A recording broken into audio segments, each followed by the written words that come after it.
अस्सलाम वालेकुम। बादशाह बनने का नुस्खा।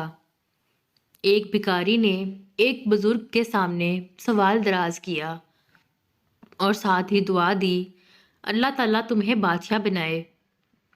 बुजुर्ग ने इससे पूछा, क्या तुम बादशाह बनना चाहते हो? भिखारी ने हैरान होकर जवाब दिया, जनाब, मैं नस्लों का भिखारी, मैं कैसे बादशाह बन सकता हूँ? बुजुर्ग ने कहा, चलो हम एक तजर्बा करते हैं। मैं तुम्हें बादशाह बनाने में कामयाब हो गया तो तुम मुझे हज करवाओगे, और मैं अगर नाकाम हो गया तो मैं पूरी जिंदगी तुम्हारी कफालत करूंगा। भिखारी मान गया। बुजुर्ग ने इससे कहा, तुम्हारी जेब में कितने पैसे हैं? भिखारी ने पैसे गिने, वो 30 रुपए थे। बुजुर्ग ने इसे मिठाई की दुकान पर भेजा। 30 रुपए की जलेबियां मंगवाईं। सामने बेरोजगार मजदूर बैठे थे। बुजुर्ग ने इसे हुक्म दिया, तुम ये जलेबियां इन मजदूरों में तकसीम कर दो।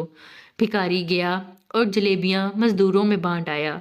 बुजुर्ग ने इसे साथ बिठाकर खाना खिलाया और हुक्म दिया, तुम घर चले जाओ, अब 30 दिन इंतजार करो और देखो अल्लाह की तरफ से क्या पैगाम आता है। भिखारी चला गया। वो तीसरे दिन दौड़ता हुआ बुजुर्ग के पास आया। वो खुशी से छलांगे लगा रहा था। बुजुर्ग ने वजह पूछी। भिखारी ने बताया, पिछले महीने एक क्लर्क ने मुझे भीख में प्राइस बॉन्ड दिया था। मैंने वो बॉन्ड संभाल लिया। आज वो बॉन्ड निकल आया है। मैं बैठे बिठाए 3 लाख रुपए का मालिक बन गया। बुजुर्ग मुस्कुराए और इससे कहा, ये बॉन्ड तुम्हारा नहीं है, इसका मालिक वो है जिसने तुम्हें ये बॉन्ड दिया था। तुम बॉन्ड के मालिक को तलाश करो, ये रकम इसे वापस कर दो और इंतजार करो अल्लाह ताला की तरफ से क्या पैगाम आता है। भिखारी को ये आइडिया बहुत बुरा लगा, लेकिन इसके बावजूद इसने क्लर्क को तलाश किया और बॉन्ड लेकर इसके पास पहुंच गया। क्लर्क भिखारी की ईमानदारी पर हैरान रह गया।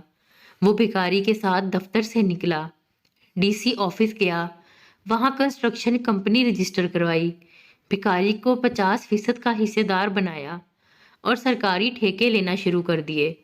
वो दोनों मिलकर काम करते थे। क्लर्क ठेका लेता था और भिखारी काम करवाता था। ये कंपनी मजदूरों को 3 वक्त का खाना देती थी। कंपनी चल पड़ी। क्लर्क और भिखारी दोनों अमीर हो गए। ये दोनों बुजुर्ग को हर साल हज पर भिजवाते थे और शाम के वक्त भिखारियों को रोक कर इन्हें बादशाह बनने का नुस्खा बताते थे। ये कंपनी आज भी कायम है। इसमें अब क्लर्क और भिखारी के बच्चे काम करते हैं। ये कंपनी 30 रुपए के सदके से शुरू हुई।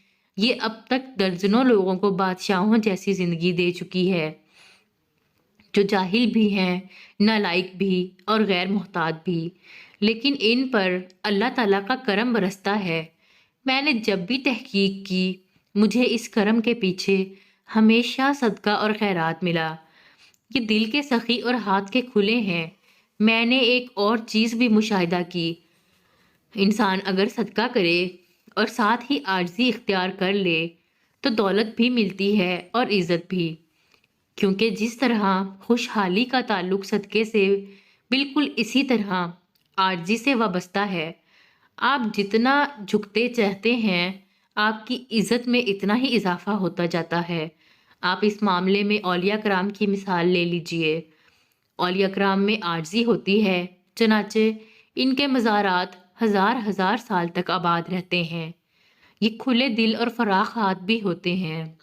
चनाचा इनके दरबारों पर इनके इंतकाल के बाद भी लंगर चलते रहते हैं और बादशाह मालो मता लेकर इनकी दरबार पर हाजिर होते रहते हैं। दोस्तों, उम्मीद है आज की सबक आमोज कहानियाँ आपको पसंद आई होगी।